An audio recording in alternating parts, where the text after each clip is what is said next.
Imagina ser exiliado 3 veces por defender tus principios, ver cómo el poder político intenta silenciarte y descubrir que cada destierro solo fortalecía tu mensaje.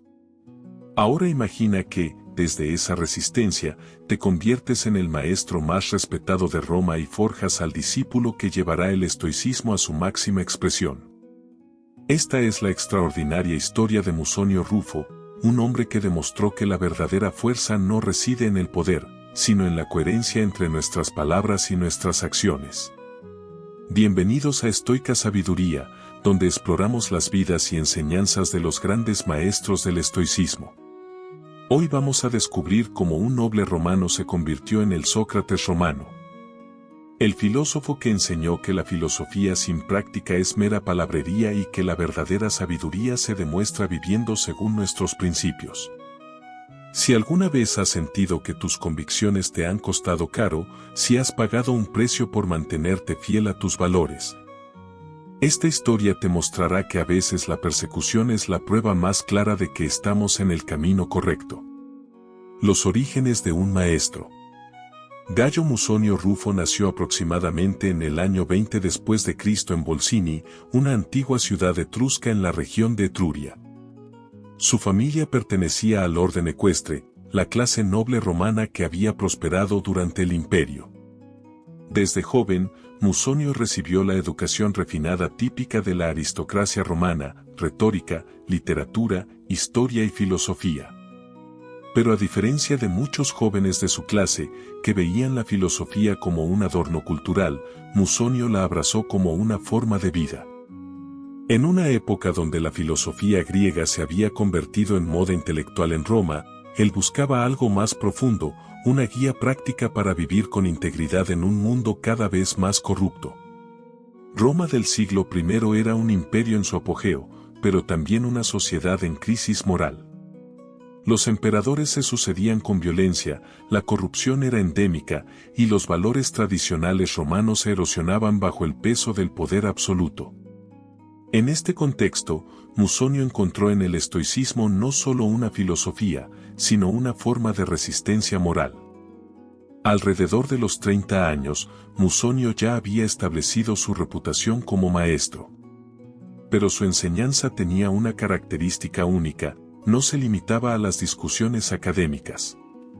Musonio vivía sus principios, y esto lo convirtió tanto en una figura admirada como en un blanco de la persecución política. Su primera gran prueba llegó durante el reinado de Nerón. Cuando el emperador comenzó a mostrar su verdadera naturaleza tiránica, muchos filósofos prefirieron el silencio prudente. Pero Musonio no podía permanecer callado cuando veía la injusticia.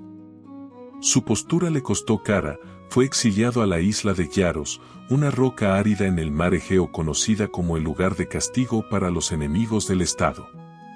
El exilio y la fortaleza interior.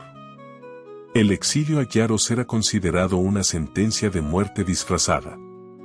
La isla era prácticamente inhabitable, sin agua dulce suficiente ni tierras cultivables.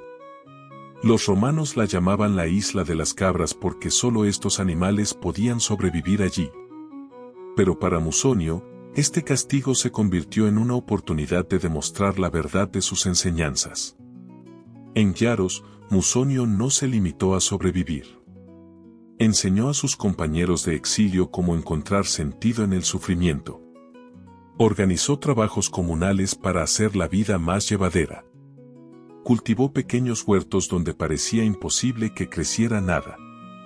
Más importante aún, mantuvo su práctica filosófica, demostrando que la felicidad verdadera no depende de las circunstancias externas. Los relatos de su comportamiento en el exilio llegaron hasta Roma. Incluso sus enemigos políticos admiraban su fortaleza. Musonio había transformado el castigo en una demostración práctica de la sabiduría estoica. Como él mismo enseñaría después, es imposible aprender filosofía apropiadamente sin vivir filosóficamente. Cuando Nerón murió en el año 68, Musonio regresó a Roma. Pero su regreso no fue triunfal ni vengativo. Simplemente reanudó su enseñanza, como si el exilio hubiera sido apenas una interrupción temporal en su verdadera vocación. Su experiencia en Yaros había enriquecido profundamente su filosofía. Ahora podía hablar del sufrimiento no como teórico, sino como alguien que había enfrentado la adversidad extrema y había salido fortalecido. Esta autenticidad se convirtió en el sello distintivo de su enseñanza. La filosofía vivida.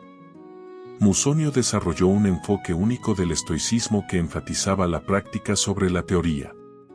Mientras otros filósofos se perdían en discusiones abstractas, él se concentraba en cómo aplicar los principios estoicos en la vida cotidiana. Sus enseñanzas abarcaban todos los aspectos de la existencia humana. Hablaba sobre el matrimonio, la crianza de los hijos, la comida, el ejercicio, la amistad, el trabajo. Para Musonio, no había división entre la filosofía y la vida práctica. Todo era una oportunidad para ejercitar la virtud. Una de sus enseñanzas más revolucionarias concernía a la educación de las mujeres. En una sociedad donde las mujeres tenían pocos derechos, Musonio argumentaba que debían recibir la misma educación filosófica que los hombres. Las mujeres tienen la misma capacidad para la virtud que los hombres, declaraba, una posición radical para la época. También enseñaba sobre la importancia del trabajo físico. Mientras que muchos aristócratas romanos despreciaban el trabajo manual, Musonio sostenía que la labor física era beneficiosa tanto para el cuerpo como para el alma. Él mismo trabajaba la tierra y animaba a sus estudiantes a hacer lo mismo. Su enfoque práctico atraía a estudiantes de todas las clases sociales. Esclavos y senadores, soldados y comerciantes, todos encontraban en sus enseñanzas una guía aplicable a sus circunstancias particulares. Musonio había democratizado la filosofía estoica. Sus métodos de enseñanza también eran únicos. En lugar de largas conferencias, prefería conversaciones íntimas donde podía conocer las luchas específicas de cada estudiante. Creía que el filósofo debía ser como un médico del alma, diagnosticando los problemas individuales y prescribiendo remedios específicos. El segundo exilio y la perseverancia. Durante el reinado de Vespasiano, Musonio enfrentó su segundo exilio. Esta vez, la razón fue su supuesta participación en una conspiración contra el emperador. Los historiadores modernos dudan de la veracidad de estas acusaciones, pero en la Roma imperial, la sospecha era suficiente para el castigo. Este segundo exilio fue menos severo que el primero. Musonio pudo establecerse en una comunidad donde continuó enseñando. Sus estudiantes lo visitaban regularmente y su influencia siguió creciendo.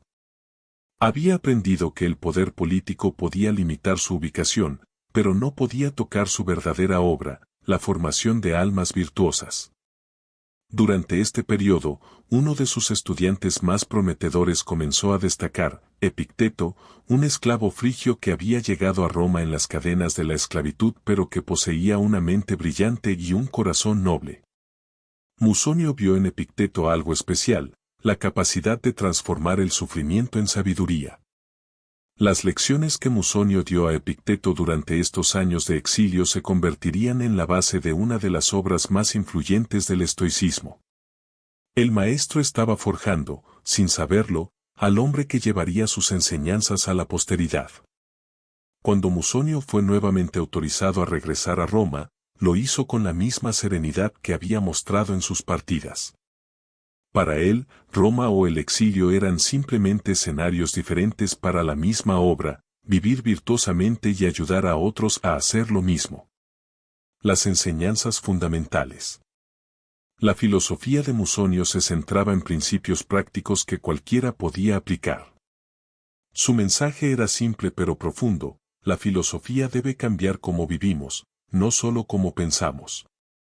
Enseñaba que la verdadera riqueza consistía en necesitar poco. El mejor tesoro para un hombre es una lengua económica en palabras y una vida rica en acciones virtuosas, solía decir. Esta filosofía de la simplicidad no era asceticismo extremo, sino una comprensión inteligente de lo que realmente importa. Sobre la adversidad, Musonio tenía una perspectiva única moldeada por su experiencia personal. Toda dificultad en la vida presenta una oportunidad para el entrenamiento de la virtud, enseñaba. No se trataba de buscar el sufrimiento, sino de aprovechar las dificultades inevitables como gimnasia para el alma. Sus enseñanzas sobre la ira eran particularmente poderosas. Habiendo enfrentado injusticias políticas sin amargarse, Musonio podía hablar con autoridad sobre el control emocional. La ira es una emoción temporal de locura, explicaba. En el momento de la ira, un hombre no es dueño de sí mismo. También desarrolló una filosofía práctica del perdón. No predicaba el perdón como debilidad, sino como la expresión más alta de la fortaleza interior. Perdonar no es olvidar la injusticia, sino liberarse del peso del resentimiento, enseñaba. Sus ideas sobre la amistad y la comunidad eran igualmente profundas. Musonio veía la filosofía como una actividad comunitaria, no como un ejercicio solitario. Un filósofo sin amigos es como un edificio sin cimientos, sostenía. El legado del maestro. Musonio nunca escribió libros filosóficos en el sentido tradicional. Su método era la conversación y la demostración práctica. Pero sus estudiantes, especialmente Lucio, preservaron sus enseñanzas en forma de discursos y anécdotas. Su influencia más duradera vino a través de Epicteto. El esclavo que había sido su discípulo se convirtió en uno de los filósofos más importantes de la historia. Las disertaciones de Epicteto están llenas de referencias a mi maestro, y muchas de las ideas más poderosas de Epicteto pueden rastrearse hasta las enseñanzas de Musonio. A través de Epicteto, las ideas de Musonio llegaron hasta Marco Aurelio, el emperador filósofo. Las meditaciones de Marco Aurelio muestran la influencia indirecta pero profunda del maestro romano. La línea de transmisión es clara. Musonio formó a Epicteto, Epicteto influyó en Marco Aurelio, y Marco Aurelio preservó el estoicismo para la posteridad. Pero el legado de Musonio va más allá de la transmisión doctrinal. Él estableció un modelo de cómo vivir filosóficamente en un mundo hostil a la filosofía. Mostró que es posible mantener la integridad bajo presión política, que la persecución puede ser una oportunidad para la demostración práctica de nuestros valores. Sus ideas sobre la igualdad de géneros influyeron en el desarrollo posterior del pensamiento romano sobre los derechos. Sus enseñanzas sobre la educación práctica anticiparon desarrollos pedagógicos posteriores. Su enfoque en la filosofía aplicada se adelantó siglos a lo que ahora llamamos filosofía práctica. Musonio murió alrededor del año 100 después de Cristo, habiendo vivido 80 años de coherencia entre palabra y acción. No se construyeron estatuas en su honor ni se le dedicaron templos, pero su influencia perdura en cada persona que intenta vivir según sus principios más profundos. Conclusión. La historia de Musonio Rufo nos enseña que la verdadera fortaleza no consiste en evitar las dificultades, sino en enfrentarlas con integridad. Nos muestra que a veces el precio de vivir según nuestros valores es alto, pero que ese precio siempre vale la pena. En un mundo donde la incoherencia entre palabras y acciones es común, donde muchos predican virtudes que no practican, Musonio nos recuerda que la filosofía auténtica se demuestra viviendo. Su vida es prueba de que es posible mantener la dignidad bajo presión, la serenidad en la adversidad y la compasión incluso hacia quienes nos persiguen. Su legado nos desafía. ¿Estamos dispuestos a pagar el precio de nuestras convicciones? ¿Podemos mantener nuestra integridad cuando es más fácil comprometerla? ¿Sabemos convertir nuestras pruebas en oportunidades para el crecimiento? Como él mismo enseñaba, es mejor sufrir una injusticia que cometerla, porque quien la sufre solo daña su cuerpo, pero quien la comete daña su alma. Gracias por acompañarnos en este viaje por la vida de Musonio Rufo. Si esta historia te ha inspirado, compártela. Y recuerda, la verdadera medida de nuestra filosofía no está en lo que sabemos, sino en cómo vivimos. Nos vemos en el próximo episodio de Estoica Sabiduría.